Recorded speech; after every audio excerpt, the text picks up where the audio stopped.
So, I watched the film last night. It was really great. I loved it very much. I think the Scottish films might be going for a bit of a boom now, right? Hopefully. Yeah, with this and I Swear winning all the awards it did as well, yeah. So just, I suppose, real quick, how would you describe the film in like one sentence? Two boys with a dream get told no. This is a long sentence already. Get told no. Change. I can't do this. No, you've done 3 I've sentences. done 10 sentences already. Two boys, one mission, one dream. Incredible story about 2 lads winging it. Yeah. Yeah, man. Well Full stop. done. Full stop. Yeah, go on. Rap is really cool. In Scottish. In Scotland.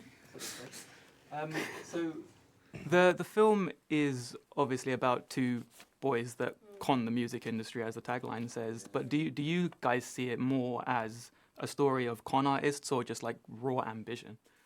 It feels like Robin Hood. Yeah. Do you know what I mean? It It's feels a like legend a Robin story. Hood story, man. Taken from the rich, taking a world into their own hands that's inaccessible to them. Yeah. And that's fundamentally what this film's about. Is about that. It's about feeling that there's not a world for you that exists, and so they have to take that. They have to give. They have to do what the world sets the boundaries for, and they're gonna There's a pretend to be line. American because that's what the culture was. There's a line in An Inspector Calls like, it's better for them to ask for the world than for them to take it. Something like that. It's like a great line.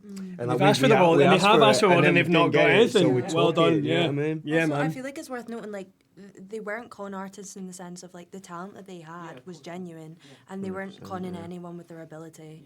It was just, like, how they presented themselves, and so, I don't know, I think that's... But it's the impact on Tessa's character, which is interesting, and lying to her, and someone who believes in you personally, and it's showing that the negative effects of manipulation. And coming off of that, do you think it says more about the boys as characters or as the music industry? I think it Definitely says didn't. both I think boys. it's a combination. I'd say it's a more. I was combination. going to say the music industry, man, because like the talent were there for him, and the only thing that was out of place was how they sounded. You know? It feels like guerrilla warfare. It's like a typical Scottish thing of like, we don't have the money or the means to do this, so we'll make our own means and we'll do it.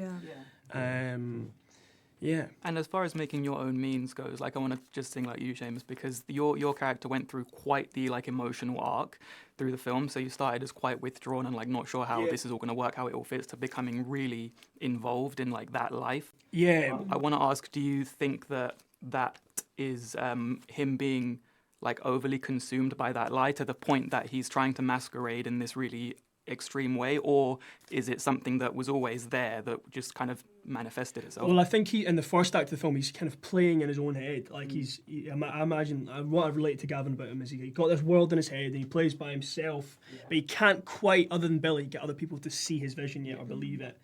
So in the second act, he's the orchestra. He's fully in charge of everything, all his controls, and he's loving it. And he's finally, people are seeing his vision. He's brought his pal up to this. They've got money. They're in London. Something which he always dreamed about being a reality, and that is vision and that is dedication.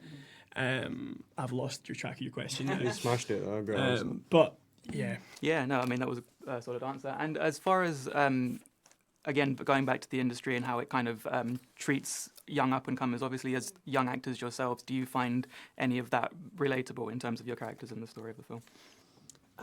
We all come from regional places, and at one point you had to like be. What's in London, regional, do you know like? what I mean?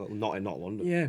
That's what that word means, isn't it? Yeah, I don't know. I think so. Like we all come from places that aren't London, and like you used to have to be down in London at one point, but we are almost proof that you don't really anymore, aren't we? Us three, man. Like young people getting on with art, moving down there.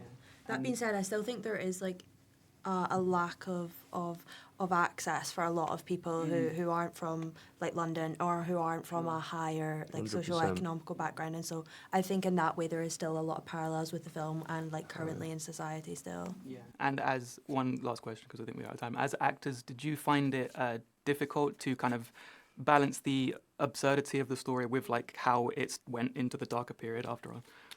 I think that just sort of the absurdity fed the darker side. You know what I mean? So we could, Yeah, like, play that's off the that comedy a of little it. bit. The fact that line is like, you can't leave me here in Scotland. Yeah. That's absurd. And but for Absurd. him, he fully believes that he's being abandoned in Yeah. Scotland.